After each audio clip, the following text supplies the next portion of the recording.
It seems like things are moving right along with a client you really enjoy working with, and then they ghost. They stop returning your messages, they don't show up for their appointment, and you are left wondering what happened. We have all been there having therapy clients that ghost us, and this is a difficult situation, right? It can be hard personally, it can hurt our feelings if stuff come up around it, but it can also be a really important part of professional growth and a real opportunity for us to kind of dig in and do some reflection. Also, to understand why these things happen in the first place, I think can be really important when it comes to our long term well being in this shared profession of ours so that we can take steps to manage it, hopefully proactively, and lessen the likelihood that it will happen, although it will always happen a little bit no matter what. That's part of the experience of being a therapist, for better or for worse. But that's what we've come here together to talk about today. And if this is your first time joining me, I'm just so happy you're here. I'm Dr. Lisa Marie Bobby. I'm the founder of Growing Self Counseling and Coaching. I'm a licensed psychologist. I'm a marriage family therapist. I'm also a board certified coach. I served as the clinical director of my practice. I'm a clinical supervisor for pre-licensed clinicians and the longtime host of a different podcast, the Love, Happiness, and Success podcast, which I started doing for the benefit of civilians, right? Seeking to make positive changes in their life, career, themselves, and relationships. And because of the work that I do in my practice at Growing Self has been so focused and centered on the well-being of clinicians, because that's my real mission. I believe if we're taking care of clinicians and supporting them, supporting you, your wellness, your well-being, your personal and professional development, that's how this works. Healthy, happy clinicians do wonderful work with their clients. And I genuinely believe that we have heroically chosen a uniquely challenging career path in some ways. And so I've devoted, most of my career really to helping therapists in this way. And then had this thought where I was like, I should be doing a podcast for therapists. So here we are, and welcome. I'm so glad you're here. And as I mentioned today we're talking about why clients ghost and what's going on with that, and also what to do about it. And I wanted to talk about this because it is a topic of frequent conversation in my practice or with my supervisees, with colleagues. I mean, it happens to all of us. It is part of the experience, but it's just one of those difficult things that I think can be challenging for us to wrap our heads around and for us to navigate, right? So I figured we should talk about it on today's show. I think the first thing we should talk about to set the foundation for today's conversation is how trust factors into our work with clients. Trust is the foundation upon which we build our bridge to the soul of another, right? Meaning that when our clients choose to embark on this transformative journey with us, they are placing their trust in our hands. And sometimes along the way, whether or not we are aware of it at the time, that bridge, that trust starts to feel shaky for them. And because of that, they might step back, they might stop showing up to sessions, they might ghost us, and then we're just left with questions and oftentimes a lot of concern, right? Are they okay? What happened? Did I do something? What did I miss? And it's just very challenging. But I believe that the central issue related to this always does come back to trust. And by understanding that, it allows us to work with it differently. So, our primary goal, right, is to first and foremost create a sanctuary in the relationship that we have with our clients, an emotionally safe, authentic relationship that is just full of warmth, acceptance, unconditional positive regard, right? Our clients need to feel seen, heard, understood.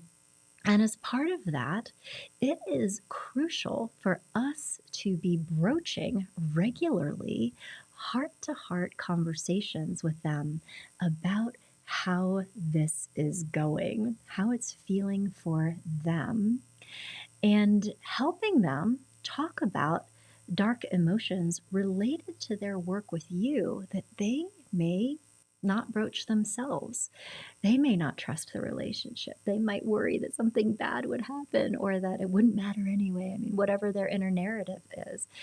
But to have courageous conversations about their feelings about the process, about you, about me, about this journey together that we're going on is a very important part of building and sustaining trust in these relationships that we have, and remembering that our capacity to be open and receptive to feedback, even when it's hard, is also part of what builds trust in these relationships and also gives us an opportunity to grow. These conversations can transform us in addition to allowing our therapeutic relationships to grow and to flourish.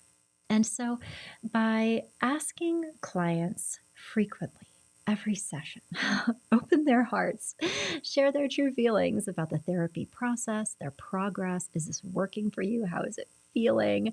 Right?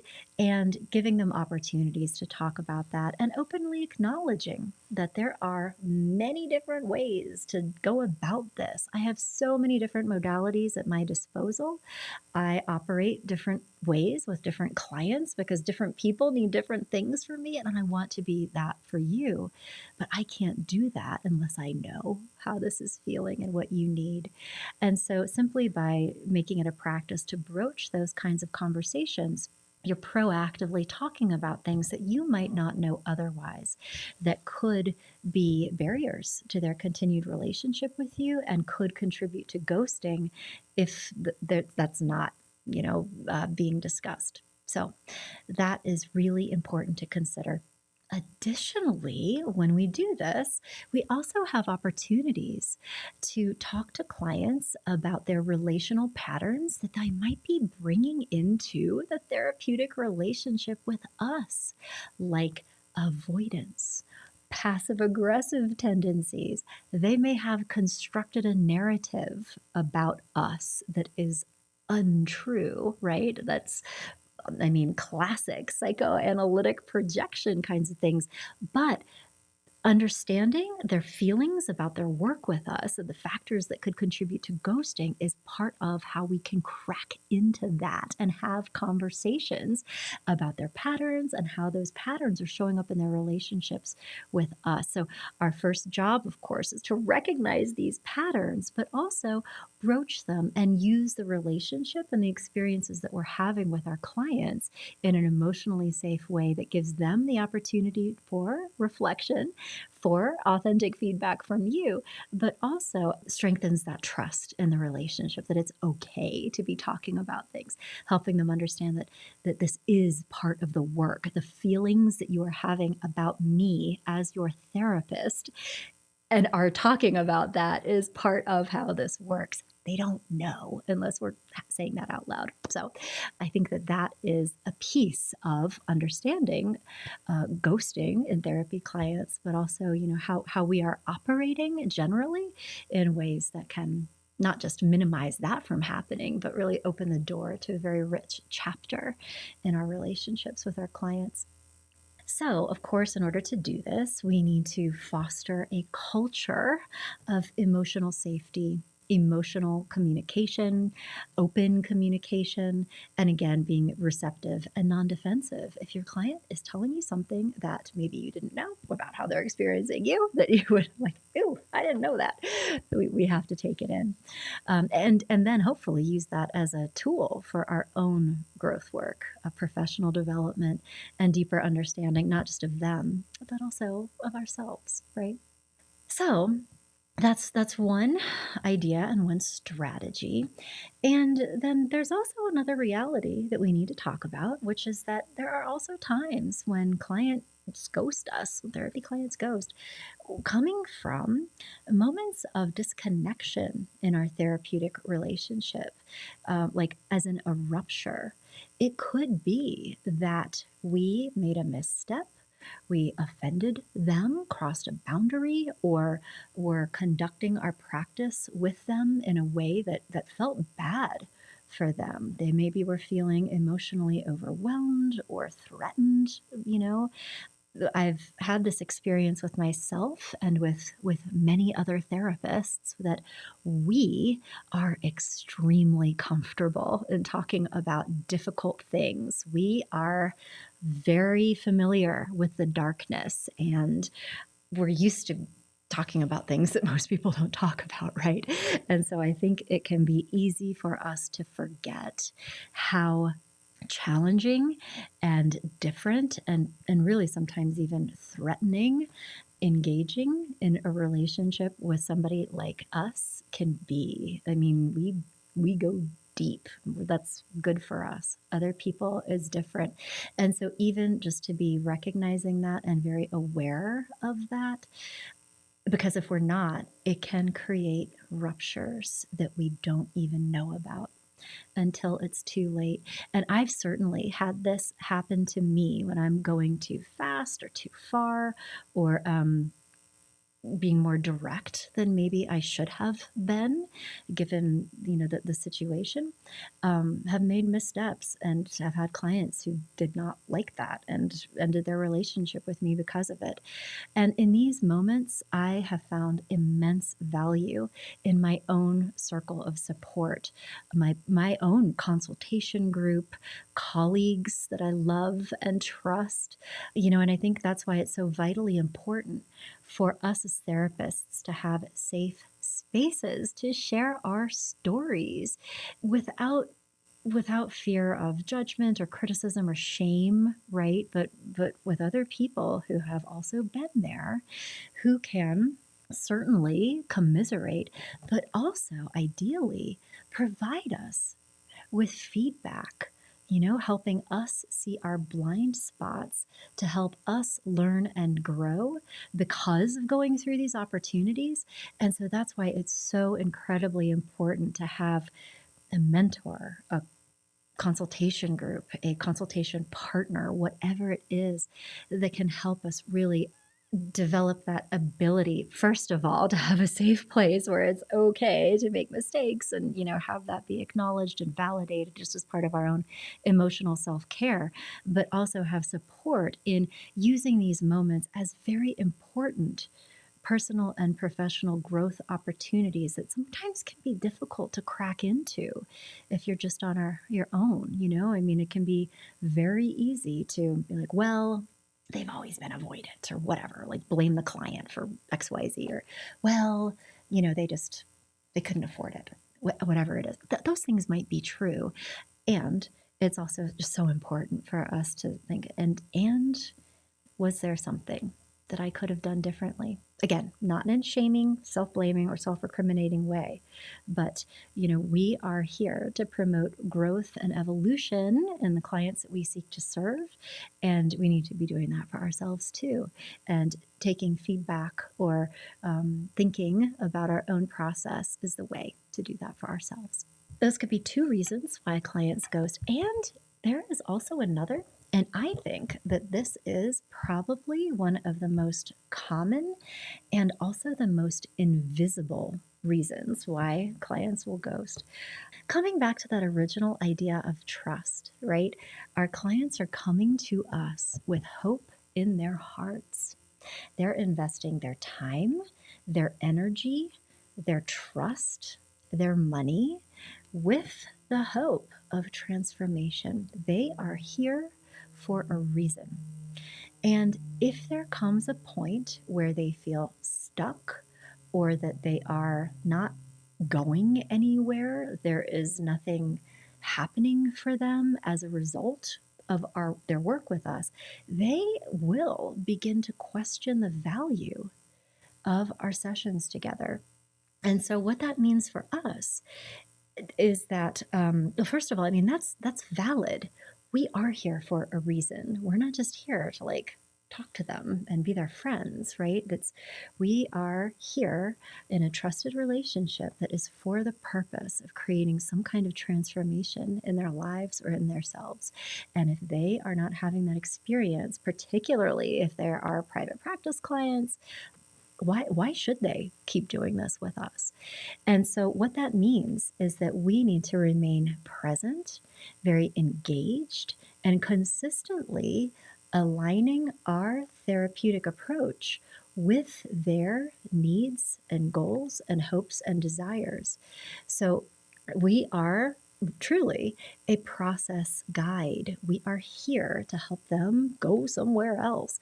And that means that we need to be providing them with clarity, direction, support that is effective, and having conversations about that so that we know if they're experiencing value from their time with us or not. Because again, they're investing more than money, even. They're investing their hearts, opening up to us, and also have an opportunity that we need to respect. Like, this is their opportunity to make changes in themselves and their lives, and they deserve to see progress and value in return. So what our job is to make sure that every session we are being clear in our case conceptualizations. We have a shared understanding of where we are, where we're going, what the path forward is, so that we really are the trustworthy guides that we need to be for our clients. And also, challenging ourselves. Do I have the right tools in my toolkit to help this person? Am I utilizing a modality that is research backed, that I am confident is helping me understand what's going on with this person, and also helping me create a path forward for them to follow? We cannot do the work for our clients, but our job really is to help them understand what the work is so that they can do it. And if those things aren't happening, it is difficult for clients to be experiencing value above and beyond, enjoying spending time with you, which is also not why we're here. So these are important things to consider. And again, this can be, I think, difficult to reflect on as therapists because, yeah, who wants to think about that, right? But again, why it's so important to have an emotionally safe, professional support group around you who you could have conversations like this with, and who could say, well, tell me more about what was happening in there, right? And help you get perspective and insight into why your client did actually drop out and what might have been going on. Were they experiencing value? Were you talking about that or not? And just all the things related to that.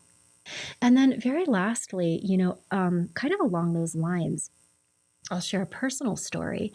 Early in my career, I did a marriage and family therapy program, became licensed as a marriage and family therapist, then went back to school, became a licensed psychologist, and was very deeply immersed in the art, science, and craft of therapy, marriage and family therapy, individual psychotherapy, and all for the good.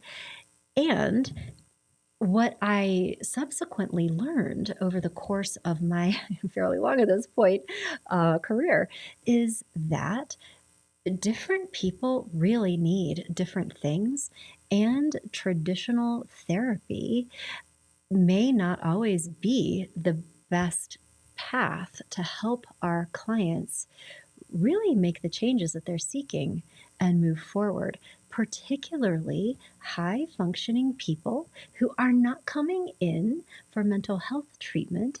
They want to create transformation in other parts of their lives. They want to feel like they're growing personally. They want to, feel more in control of their lives or create a different life trajectory for themselves. They want better relationships with other people, right? I mean, what we are taught how to do in counseling school as therapists is helping people create insight and to go back into the past and process old things and, make connections between history and the present, and that's all fine. But really, I mean, therapy is for the diagnosis and treatment of mental health conditions. And, the goal of traditional therapy is healing. It is the restoration of functioning. It is restoring health, emotional health, mental health. And that is not the same thing as helping people make real and lasting change in their lives. That is what coaching is for. And that is why, after all this traditional education, I wound up becoming certified as a coach because I got to the limits of how I could help people through therapy and understood that coaching was really a more fitting and effective path for many of the people that I was working with. And so by embracing coaching as a modality and using it responsibly and as a licensed mental health professional who has a strong foundation, but then applying coaching psychology and coaching frameworks on top of that by becoming certified as a coach, I was much more able to continue providing very meaningful and felt value to my clients that I would not have been able to as a therapist. And so part of my practice now, what I'm doing is assessing what does this person really need? And certainly if there's mental health stuff going on or, old unfinished business we spent time on, therapy 100%. But I'm also very aware of the limitations of that and that people who really need and would benefit from coaching will feel frustrated with therapy. Like it's not working. They're spinning their wheels. They still feel stuck. They understand why they have these feelings. Yes, my dad was a critical jerk, and so I understand X, Y, Z. But that still doesn't change the fact that this is how I'm operating in my life. And so it's really embracing a coaching model that I think has allowed me to successfully maintain high value relationships with clients who are getting a lot out of our work together is because I know, which tool to apply in which situation. And so I just wanted to share that with you, recognizing that traditional therapy may not be the best fit for everyone, particularly high functioning clients who are not coming in, with a treatment goals, with disorders, right, is really crucial. Because people who are on a path of growth or change, it's more suitable, it's more effective, and it creates the value that they're looking for that helps them stay engaged with you. So I'll just share personally that my becoming certified as a coach has really enhanced my practice and the outcomes for my clients, providing them with the support that they need to thrive. And just to share, because I have become so passionate about coaching and I understand how much value it has to offer, and also how few therapists really understand and practice coaching, which has unfortunately become kind of commandeered by coaches who do not have the education and training that we have. I think in some ways it's gotten a bad reputation because, it's a totally unregulated profession. You don't need any education or credentialing to be a coach. And I think because of that, it's gotten a little bit of an iffy reputation. So one of my goals is to reclaim coaching for therapists and really help support therapists in their ability to understand and practice coaching as a very powerful modality in its own right for the benefit of their clients, but also for the benefit of themselves, because coaching is really fun, I have to say. It is. And so I have developed a number of coaching certification programs for therapists. They are not available for people who don't have prior degrees in counseling or related field and who are licensed or licensure eligible as therapists. It is only for us. But if you're interested in becoming certified as a coach and going through a coaching program that has a deep respect for what we know as therapists and is also based in evidence-based psychology and counseling practices, but then repurposed and utilized in a coaching framework, this program could be for you. So, if you'd like to learn more about that, you can come to my website, growingself.com/therapists. And actually, on that page, I have so many free resources for you. You can certainly learn more about my coach credentialing programs, but you can also access all kinds of different podcasts that I made for you, articles about all kinds of different topics that we're facing around, our professional conundrums, self of therapist issues, professional development, career path decisions. Like, there's so much stuff for you. And I created a free assessment. It's how to flourish and thrive as a therapist. And taking this assessment will give you insight into yourself. It will ask a bunch of questions and will illuminate the obstacles that are currently maybe getting in the way of your joy as a therapist. So it will illuminate like whether or not you need to invest more heavily in your self-care, or whether or not you may need more of a community around you than you have right now. It can also give you visibility into whether or not professional development might be in your future, or even something as simple as understanding that there's, well, I don't want to say simple, it never is, but self of therapist growth opportunities that really need to be explored and worked through. So come to growingself.com/therapist. You find that assessment, take the quiz, get your results, and also recommendations on the action steps that will help you in your journey of growth, love, happiness, and success, because we both know that you deserve that too. So I hope today's conversation was helpful for you, and I'll be back in touch next week with another episode. Talk to you later.